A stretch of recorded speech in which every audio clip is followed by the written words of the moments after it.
The Appointment of Joshua by Ginzberg.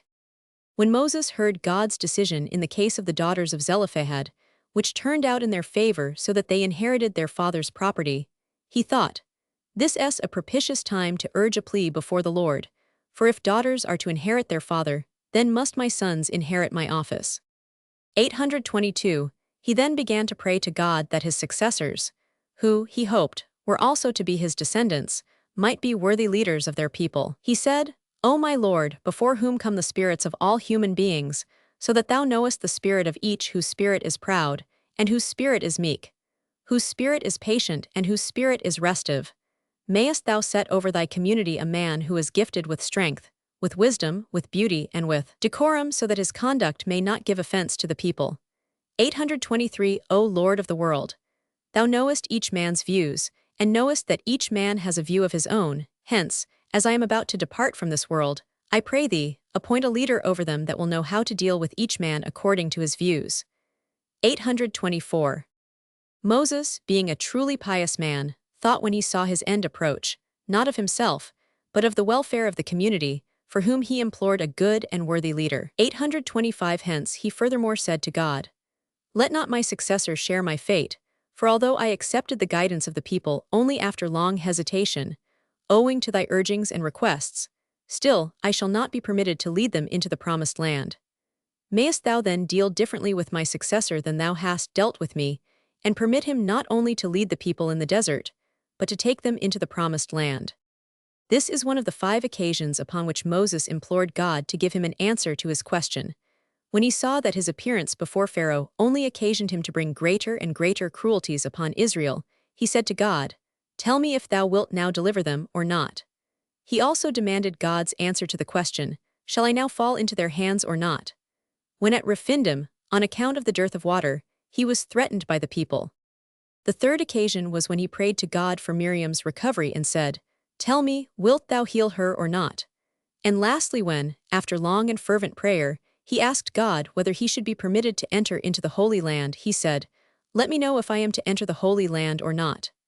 827. God fulfilled this wish of Moses, saying, "Thou hast now requested to be informed concerning thy immediate successor. I shall do more than this, and show thee all the judges and prophets that I will allow to arise for my children from not on to the resurrection of the dead." Then he showed Moses his successor Joshua, his successor's successor, Othniel, and all the other judges and prophets. Then God added these words, "Of all these that I have shown thee, each will have his individual spirit and his individual knowledge, but such a man as thou now wishest for thy successor, whose spirit is to embrace in itself the spirits of 60 myriads of Israel, so that he may speak to each one of them according to his understanding, such a man as this will not arise until the end of time. The Messiah will be inspired with a spirit that in itself will embrace the spirits of all mankind. But now, concerning thy immediate successor, know then that he that watcheth the fig tree shall eat of its fruits, and he that waiteth upon his master will be promoted to honor, and thy sons shall not inherit the leadership, because they concern themselves little with the Torah. Joshua shall be thy successor, who served thee with devotion, and showed thee great veneration. For at morn and eve he put up the benches in thy house of teaching, and spread the carpets over them.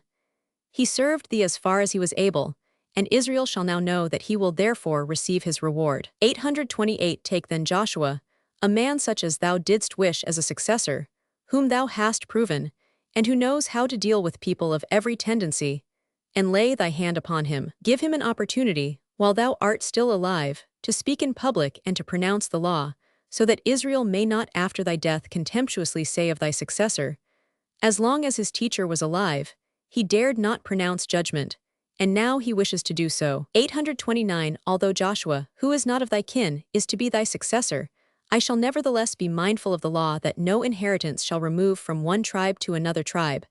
For the dignity of leadership is to be reserved for thy family. Joshua shall stand even before Eleazar the priest, thy brother's son, who shall ask counsel for him according to the judgment of the Urim. 830. After Moses in kindly words had induced Joshua to accept the leadership after his death, pointing out to him the great rewards that in the future world await the leaders of Israel, he took Joshua and set him before Eleazar the priest, and before all the congregation. that all might thereafter acknowledge him as his successor. 831 He then bade Joshua, who had been sitting on the floor like all the rest, rise and set himself upon a bench beside him. Joshua seated himself with the words, Blessed be the Lord that hath through Moses bestowed the Torah upon Israel. 832 Moses honored Joshua furthermore by interrupting his discourse as soon as Joshua entered the house of teaching, and resuming it only when he had taken his seat. 833 Moses also bade a herald proclaim throughout the camp, This man Joshua is worthy of being appointed by God as his shepherd. 834 Moses distinguished Joshua not because God had ordered him to do so, but because he was sincerely glad to pass his dignity on to him, just as a father is glad to leave his possessions to his son. So too, whereas God had bidden Moses to lay only one hand upon Joshua's head, and in this way put his honor upon him, Moses fulfilled God's command by laying both his hands upon Joshua, and by this action bestowed upon him not only insight and understanding, but also a radiant countenance like that of Moses, from whose face issued rays like those of the sun. In giving all these qualities to Joshua, Moses lost nothing. Moses' wisdom was like a torch, whereas Joshua's may be compared to a candle only, and just as a torch loses none of its intensity if a candle is lighted therefrom, so little was Moses' wisdom diminished by the wisdom he gave to Joshua. 835 The rays, too, that emanated from Joshua's countenance were weaker than those from Moses, and not until the crossing of the Jordan did they attain their full intensity, so that upon beholding them, the people feared him as they feared Moses. 836 Joshua's appointment by God as Moses' successor had been Moses' most cherished wish, but he had not ventured to give expression to it, for he was mindful of the punishment God had sent over him when he had entreated him to send Aaron instead of himself to deliver Israel out of Egypt, and from that time he feared to make any proposals whatsoever to God. He was like the child who had once been burned by a coal, and the seeing a brightly sparkling jewel, took it to be a burning coal, and dared not touch it. 837